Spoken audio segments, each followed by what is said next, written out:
ನಮಸ್ಕಾರ ಡಿಜಿಟಲ್ ಕನ್ನಡಿಗ ವೀಕ್ಷಕರೇ, ನಾನು ನಿಮ್ಮ ಪ್ರೀತಿಯ ಕನ್ನಡಿಗ. ಇವತ್ತು ನಮ್ಮ ಅನ್ನದಾತರಿಗೆ ಅಂದ್ರೆ ದೇಶದ ಎಲ್ಲಾ ರೈತರಿಗೆ ಕೇಂದ್ರ ಸರ್ಕಾರದಿಂದ ಬಂದಿರುವ ಒಂದು ಅತಿ ಮಹತ್ವದ ಸುದ್ದಿಯನ್ನ ತಂದಿದ್ದೀನಿ. ನೀವು ಪ್ರಧಾನಮಂತ್ರಿ ಕಿಸಾನ್ ಸಮ್ಮಾನ್ ಯೋಜನೆಯ ಫಲಾನುಭವಿಗಳಾಗಿದ್ರೆ ಅಥವಾ ನಿಮ್ಮ ಮನೆಯಲ್ಲಿ ಯಾರಾದರೂ ರೈತರಿದ್ರೆ ಈ ವಿಡಿಯೋ ನಿಮಗೆ ತುಂಬಾ ಇಂಪಾರ್ಟೆಂಟ್. ಯಾಕಂದ್ರೆ ಸರ್ಕಾರ ಒಂದು ಹೊಸ ರೂಲ್ಸ್ ತಂದಿದೆ. ನೀವು ಮೇ 31ರ ಒಳಗಾಗಿ ಒಂದು ಕೆಲಸ ಮಾಡಲೇಬೇಕು. ಇಲ್ಲಾಂದ್ರೆ ಮುಂದಿನ ದಿನಗಳಲ್ಲಿ ನಿಮಗೆ ಬರಬೇಕಾದ ಹಣ ನಿಂತು ಹೋಗುತ್ತೆ. ಹೌದು, 23ನೇ ಕಂತಿನ ಹಣ ಬಿಡುಗಡೆ ದಿನಾಂಕ ಕೂಡ ಹತ್ತಿರ ಬರ್ತಿದೆ. ಹಾಗಾದ್ರೆ ಆ ಕೆಲಸ ಏನು, ಎಲ್ಲಿ ಮಾಡಬೇಕು, ಯಾಕೆ ಮಾಡಬೇಕು ಅನ್ನೋದನ್ನ ಇವತ್ತಿನ ವಿಡಿಯೋದಲ್ಲಿ ನಾನು ವಿವರವಾಗಿ ಹೇಳ್ತೀನಿ. ಸ್ಕ್ರಿಪ್ಟ್ ಅನ್ನ ಪೂರ್ತಿ ಕೇಳಿ, ಯಾಕಂದ್ರೆ ಒಂದು ಸಣ್ಣ ತಪ್ಪಾದ್ರೂ ನಿಮ್ಮ ಖಾತೆಗೆ ಹಣ ಬರೋದಿಲ್ಲ. ಪಿಎಂ ಕಿಸಾನ್ ಯೋಜನೆ ಮತ್ತು 23ನೇ ಕಂತಿನ ಅಪ್ಡೇಟ್.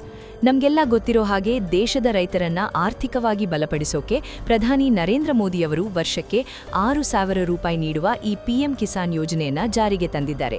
ಈಗಾಗಲೇ ರೈತರ ಖಾತೆಗಳಿಗೆ 22 ಕಂತುಗಳ ಹಣ ಅಂದ್ರೆ ತಲಾ 2,000 ರೂಪಾಯಿಯಂತೆ ಯಶಸ್ವಿಯಾಗಿ ಜಮಾ ಆಗಿದೆ. ಕಳೆದ ಮಾರ್ಚ್ 13, 2026ರಂದು 22ನೇ ಕಂತಿನ ಹಣವನ್ನ ಬಿಡುಗಡೆ ಮಾಡಲಾಗಿತ್ತು. ಸಾಮಾನ್ಯವಾಗಿ ಈ ಯೋಜನೆಯಲ್ಲಿ ಪ್ರತಿ 4 ತಿಂಗಳಿಗೊಮ್ಮೆ ಒಂದು ಕಂತು ಬರುತ್ತೆ. ಆ ಲೆಕ್ಕಾಚಾರದ ಪ್ರಕಾರ ನೋಡಿದ್ರೆ ಈಗ 23ನೇ ಕಂತಿನ ಹಣ ಬರೋ ಸಮಯ ಹತ್ತಿರ ಬರ್ತಿದೆ. ಇದು ಜೂನ್ ಮಧ್ಯಭಾಗದಲ್ಲಿ ಅಥವಾ ಜುಲೈ ತಿಂಗಳಲ್ಲಿ ನಿಮ್ಮ ಖಾತೆ ಸೇರುವ ಎಲ್ಲಾ ಸಾಧ್ಯತೆಗಳಿವೆ. ಆದರೆ ಈ ಹಣ ನಿಮ್ಮ ಕೈ ಸೇರ್ಬೇಕಂದ್ರೆ ನೀವು ಸರ್ಕಾರದ ಈ ಹೊಸ ನಿಯಮಗಳನ್ನ ಪಾಲಿಸಲೇಬೇಕು. ಸರ್ಕಾರ ಯಾಕೆ ಈ ಹೊಸ ನಿಯಮ ತಂದಿದೆ? ಇಲ್ಲಿ ಮುಖ್ಯವಾದ ವಿಷಯ ಏನಂದ್ರೆ ಫಲಾನುಭವಿಗಳ ಲಿಸ್ಟ್ನಲ್ಲಿ ತುಂಬಾ ಗೊಂದಲಗಳಿವೆ. ಎಷ್ಟು ಜನ ರೈತರು ಮೃತಪಟ್ಟಿದ್ದಾರೆ, ಎಷ್ಟು ಜನ ರೈತರು ತಮ್ಮ ಜಮೀನನ್ನ ಬೇರೆಯವರಿಗೆ ಮಾರಾಟ ಮಾಡಿದ್ದಾರೆ, ಜಮೀನಿನ ಮಾಲೀಕತ್ವದಲ್ಲಿ ಏನಾದರೂ ಬದಲಾವಣೆಯಾಗಿದೆಯಾ, ರೈತರು ತಮ್ಮ ಬ್ಯಾಂಕ್ ಖಾತೆಯನ್ನ ಬದಲಾಯಿಸಿದ್ದಾರಾ? ಇಂಥ ಎಲ್ಲಾ ಹೊಸ ಅಪ್ಡೇಟ್ಗಳನ್ನ ಪಡೆದುಕೊಳ್ಳಲು ಕೇಂದ್ರ ಸರ್ಕಾರ ನಿರ್ಧರಿಸಿದೆ. ಅಂದ್ರೆ ಅರ್ಹ ರೈತರಿಗೆ ಮಾತ್ರ ಹಣ ತಲುಪಲಿ ಅನ್ನೋದು ಸರ್ಕಾರದ ಉದ್ದೇಶ. ಅದಕ್ಕೆ ರೈತರಿಂದ ಹೊಸದಾಗಿ ಮಾಹಿತಿಯನ್ನ ಕೇಳ್ತಿದ್ದಾರೆ. ನೀವು ಮಾಡಬೇಕಾದ 3 ಪ್ರಮುಖ ಕೆಲಸಗಳು. ಹಣ ಯಾವುದೇ ಅಡೆತಡೆ ಇಲ್ಲದೆ ಬರಬೇಕಂದ್ರ ರೈತರು ಈ ಕೆಳಗಿನ ಕೆಲಸಗಳನ್ನು ಕಡ್ಡಾಯವಾಗಿ ಮಾಡಬೇಕು. ಇ-ಕೆವೈಸಿ ಪೂರ್ಣಗೊಳಿಸುವುದು. ಇದು ಎಲ್ಲಕ್ಕಿಂತ ಮೊದಲನೇ ಕೆಲಸ. ಪಿಎಂ ಕಿಸಾನ್ ಪೋರ್ಟಲ್ನಲ್ಲಿ ಇ-ಕೆವೈಸಿ ಪೂರ್ಣಗೊಳಿಸಿದ ರೈತರಿಗೆ ಮಾತ್ರ ಹಣ ಜಮಾ ಆಗುತ್ತೆ. ಇದನ್ನ ನೀವು ಮನೆಯಲ್ಲೇ ಕುಳಿತು ಮೊಬೈಲ್ ಮೂಲಕ ಮಾಡಬಹುದು ಅಥವಾ ಹತ್ತಿರದ ಸಿಎಸ್ಸಿ ಕೇಂದ್ರಕ್ಕೆ ಹೋಗಿ ಬಯೋಮೆಟ್ರಿಕ್ ಮೂಲಕ ಪೂರ್ಣಗೊಳಿಸಬಹುದು. ಇದನ್ನ ಮೇ 31ರ ಒಳಗಾಗಿ ಮುಗಿಸೋದು ತುಂಬಾ ಒಳ್ಳೆಯದು. ಆಧಾರ್ ಮತ್ತು ಬ್ಯಾಂಕ್ ಲಿಂಕ್. ನಿಮ್ಮ ಬ್ಯಾಂಕ್ ಖಾತೆಗೆ ಆಧಾರ್ ಕಾರ್ಡ್ ಲಿಂಕ್ ಆಗಿರೋದು ಕಡ್ಡಾಯ. ಅಷ್ಟೇ ಅಲ್ಲ, ಆಧಾರ್ ಕಾರ್ಡ್ನಲ್ಲಿ ಇರುವ ನಿಮ್ಮ ಹೆಸರು ಮತ್ತು ಬ್ಯಾಂಕ್ ಪಾಸ್ಬುಕ್ನಲ್ಲಿ ಇರುವ ಹೆಸರು ಒಂದೇ ಥರ ಇರಬೇಕು. ಏನಾದರೂ ಸ್ಪೆಲ್ಲಿಂಗ್ ಮಿಸ್ಟೇಕ್ ಇದ್ರೂ ಹಣ ಜಮಾ ಆಗೋದಿಲ್ಲ. ಇದನ್ನ ಒಮ್ಮೆ ಚೆಕ್ ಮಾಡ್ಕೊಳ್ಳಿ. ಭೂ ದಾಖಲೆಗಳ ಪರಿಶೀಲನೆ, ಲ್ಯಾಂಡ್ ಸೀಡಿಂಗ್. ನಿಮ್ಮ ಜಮೀನಿನ ದಾಖಲೆಗಳನ್ನು ಅಪ್ಡೇಟ್ ಮಾಡಿರಬೇಕು.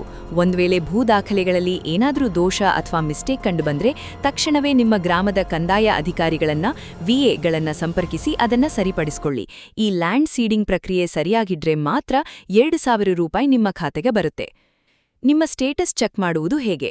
ನೀವು ಇಲ್ಲಿಯವರೆಗೆ ಮಾಡಿರೋ ಕೆಲಸ ಸರಿಯಾಗಿದೆಯಾ ಅಥವಾ ನಿಮಗೆ ಹಣ ಬರ್ತಾ ಇದೆಯಾ ಇಲ್ವಾ ಅನ್ನೋದನ್ನ ನೀವೇ ಚೆಕ್ ಮಾಡಬಹುದು. ಮೊದಲು ಪಿಎಂ ಕಿಸಾನ್ ಅಧಿಕೃತ ವೆಬ್ಸೈಟ್ಗೆ ಭೇಟಿ ನೀಡಿ ಅಲ್ಲಿ ನೋ ಯೋರ್ ಸ್ಟೇಟಸ್ ಅನ್ನೋ ಆಯ್ಕೆ ಇರುತ್ತೆ. ಅದರ ಮೇಲೆ ಕ್ಲಿಕ್ ಮಾಡಿ. ನಿಮ್ಮ ನೋಂದಣಿ ಸಂಖ್ಯೆಯನ್ನ ಹಾಕಿ ಗೆಟ್ ಡೇಟಾ ಅಂತ ಕೊಟ್ರೆ ಸಾಕು. ನಿಮ್ಮ ಕಂತಿನ ಸಂಪೂರ್ಣ ಮಾಹಿತಿ ಅಲ್ಲಿ ಸಿಗುತ್ತೆ. ಒಂದು ವೇಳೆ ಅಲ್ಲಿ ಏನಾದರೂ ಪೆಂಡಿಂಗ್ ಅಥವಾ ನೋ ಅಂತ ಬಂದ್ರೆ ತಕ್ಷಣ ಅದನ್ನ ಸರಿಪಡಿಸಿಕೊಳ್ಳಿ. ನೋಡಿದ್ರಲ್ಲ ಗೆಳೆಯರೇ, ಒಂದು ಸಣ್ಣ ತಪ್ಪು ಅಥವಾ ಸೋಮಾರಿತನದಿಂದ ನಿಮ್ಮ 2,000 ಕಂತಿನ ಹಣ ಕೈತಪ್ಪಿ ಹೋಗಬಹುದು. ಅದಕ್ಕೆ ಮೇ 31ರ ಒಳಗಾಗಿ ನಿಮ್ಮ ಇ-ಕೆವೈಸಿ ಮತ್ತು ದಾಖಲೆಗಳನ್ನು ಸರಿಪಡಿಸಿಕೊಳ್ಳಿ. ಈ ಮಾಹಿತಿ ನಮ್ಮ ರಾಜ್ಯದ ಪ್ರತಿಯೊಬ್ಬ ರೈತನಿಗೂ ತಲುಪಲಿ. ಅದಕ್ಕೋಸ್ಕರ ಈ ವಿಡಿಯೋವನ್ನ ನಿಮ್ಮ ವಾಟ್ಸ್ಆಪ್ ಗ್ರೂಪುಗಳಲ್ಲಿ ಮತ್ತು ನಿಮ್ಮ ರೈತ ಸ್ನೇಹಿತರಿಗೆ ಶೇರ್ ಮಾಡಿ. ಈ ಮಾಹಿತಿ ನಿಮಗೆ ಇಷ್ಟವಾಗಿದ್ರೆ ವಿಡಿಯೋಗೆ ಒಂದು ಲೈಕ್ ಕೊಡಿ. ನಮ್ಮ ಡಿಜಿಟಲ್ ಕನ್ನಡಿಗ ಚಾನೆಲ್ ಅನ್ನು ಸಬ್ಸ್ಕ್ರೈಬ್ ಮಾಡ್ಕೊಳ್ಳಿ. ಯಾಕಂದ್ರೆ ರೈತರಿಗೆ ಸಂಬಂಧಿಸಿದ ಇಂಥ ಅತಿ ಮಹತ್ವದ ಮಾಹಿತಿಗಳನ್ನ ನಾವು ನಿರಂತರವಾಗಿ ತರ್ತಾಲೇ ಇರ್ತೀವಿ. ಶ್ರದ್ಧೆಯಿಂದ ಕೆಲಸ ಮಾಡುವ ನಮ್ಮ ಎಲ್ಲ ರೈತ ಬಾಂಧವರಿಗೆ ಈ ಯೋಜನೆಗಳ ಲಾಭ ಸರಿಯಾಗಿ ತಲುಪಲಿ ಅಂತ ಆಶಿಸ್ತಾ ಇವತ್ತಿನ ವಿಡಿಯೋ ಮುಗಿಸ್ತಾ ಇದ್ದೀನಿ. ಧನ್ಯವಾದಗಳು. ಜೈ ಕಿಸಾನ್.